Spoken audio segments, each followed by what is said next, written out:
Now we know that chronic stress hurts and even kills. But what can we do about it? Life can be nerve-wracking. We live in traumatic times. Money, work problems, family issues, and the economy stress people out more than ever.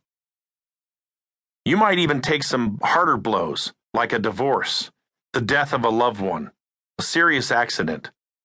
Automatically, you know you will be unbelievably stressed out.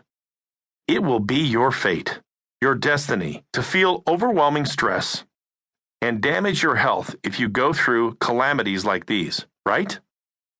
Well, not so fast. Consider this story told by psychiatrist Peter Johnston of the University of Chicago's Student Mental Health Clinic. For 30 years, as a professor and counselor, Dr. Johnston helped hundreds of angst-prone students. Students who found themselves in the midst of what has been called the most rigorous, intense learning experience in America. I had been counseling a student for several months when I received a phone call. "I won't be at my counseling session today," said the student. "My father just died." Oh no, I thought. How can he possibly cope with this on top of the other stresses he already feels? The student's next comment absolutely astounded me.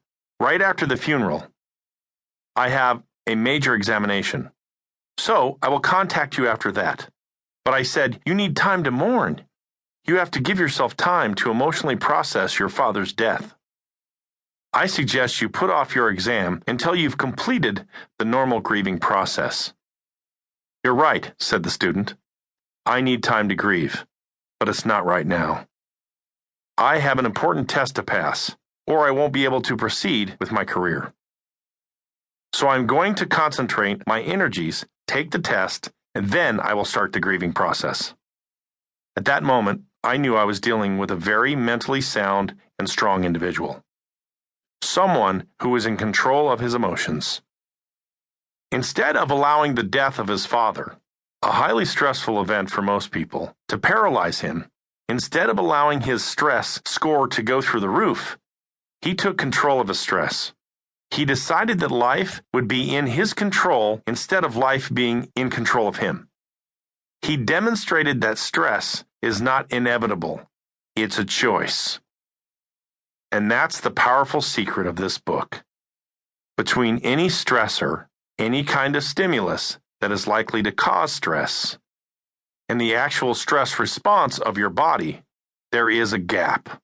A blessed, sweet, powerful space where you can choose how to respond. In this gap lies your power of free choice and personal control. Stephen R. Covey describes his discovery of this secret, which took place when he was a college professor. One day, as I was wandering between stacks of books in the back of the college library, I came across a book that drew my interest. As I opened it, my eyes fell upon a single paragraph that powerfully influenced the rest of my life. I read the paragraph over and over again.